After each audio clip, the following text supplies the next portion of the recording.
মেয়েটা দেখলো তার বয়ফ্রেন্ড বিড়ালটাকে বলছে সে ওকে বিয়ে করতে চায়। পর মুহূর্তেই সে বিড়ালটাকে চুম্বন করলো আর চারদিকে সাদা আলো ছড়িয়ে পড়ল। অবাক করে বিড়ালটা রূপান্তরিত হলো এক নারীতে। তাদের কথোপকথন শুনে মেয়েটা হতবাক হয়ে গেল। তার বয়ফ্রেন্ড আসলে তার কাছে এসেছিল তাকে দিয়ে বিড়াল নারীর সাথে শরীর বদলানোর জন্য। সে সঙ্গে সঙ্গে বাড়ি ছেড়ে পালিয়ে গেল একটা তুষার মাঠে। কিন্তু শেষ পর্যন্ত তার বয়ফ্রেন্ড আর বিড়াল নারী মিলে তাকে থামিয়ে দিল। এরপর তারা একজন জাদুকর ডেকে মেয়েটাকে জাদুতে আটকে ফেলল। জোর করে শুরু করলো তার আর বিড়াল নারীর মধ্যে শরীর বদলের আচার। সেই আচারে মেয়েটা প্রাণ হারালো, কিন্তু পরক্ষণেই সে নিজের ঘরে জেগে উঠল। বুঝতে পারল শরীর বদলের 2 দিন আগে সে ফিরে এসেছে। তার মনে পড়ে গেল আগেরবার ধরা পড়ার সময়ের কথা। তখন সে লুকিয়ে শুনেছিল জাদুকর তার বয়ফ্রেন্ড আর বিড়াল নারীর একটা কথা। জাদুকর বলেছিল আচারের আগে বিড়াল নারীকে 3টে নিয়ম ভাঙা চলবে না। প্রথমত, প্রতি রাতে মানুষের রূপ নেবার সময় বিড়াল নারী আঘাত পেতে পারবে না। দ্বিতীয়ত, পুনর্জন্ম নেওয়া মেয়েটার সাথে বিড়াল নারীর রক্তের কোনো সংযোগ হওয়া চলবে না। তৃতীয়ত, আচারের দিন বিড়াল নারী মেয়েটার মতো একই পোশাক পরতে পারবে না।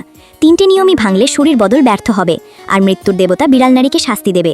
এখন মেয়েটা 2 দিন আগেই ফিরে এসেছে। তার বয়ফ্রেন্ড আর বিড়াল নারী 3টে নিয়মের কথা কিছুই জানে না। এটাই মেয়েটার কাছে প্রতিশোধ নেওয়ার সেরা সুযোগ। ঠিক সেই মুহূর্তে তার বয়ফ্রেন্ড আলো জ্বালিয়ে 1 গ্লাস দুধ এগিয়ে দিল। মেয়েটা বুঝল দুধে ঘুমের ওষুধ মেশানো আছে। সে সুযোগ বুঝে তার অগোচরে দুধটা ডাস্টবিনে ঢেলে দিল। তারপর ঘুম ঘুম ভাব দেখিয়ে ঘুমিয়ে পড়ল। রাতে মেয়েটা ঘুমিয়ে আছে ভেবে বয়ফ্রেন্ড চুপি চুপি ঘরে এলো বিড়াল নারীর সাথে দেখা করতে। মেয়েটা দরজার বাইরে থেকে সব পরিষ্কার দেখল। সে ইচ্ছে করে ঘরে ঢুকে জিজ্ঞেস করলো এত রাতে সে জেগে কেন। তারপর সুযোগ মতো বিড়াল নারীর হাতের উপর পা দিয়ে দিল। কাজ সেরে মেয়েটা তৃপ্তি ভরে বেরিয়ে গেল। বয়ফ্রেন্ড কাতর হয়ে তাড়াতাড়ি বিড়াল নারীর ক্ষত সারাতে লেগে গেল। মেয়েটার পরিকল্পনায় এখনো 2টো নিয়ম বাকি। পরদিন বয়ফ্রেন্ড কাজে বেরিয়ে গেল বিড়ালটাকে একা রেখে। মেয়েটা সঙ্গে সঙ্গে বিড়ালটাকে খাঁচায় বন্ধ করে নিয়ে গেল একটা পশু হাসপাতালে। ডাক্তারকে বলল বিড়ালটার বন্ধাকরণ অস্ত্রোপচার করতে। অস্ত্রোপচার শেষ হতেই ছুটে এলো বয়ফ্রেন্ড। বিড়ালের অপারেশনের কথা শুনে সে রাগে ফেটে পড়ল, কারণ এর মানে বিড়াল নারী কখনো তার সন্তানের মা হতে পারবে না। কিন্তু শরীর বদলের আচার এখনো শুরু হয়নি, তাই সে রাগ চেপে রইল।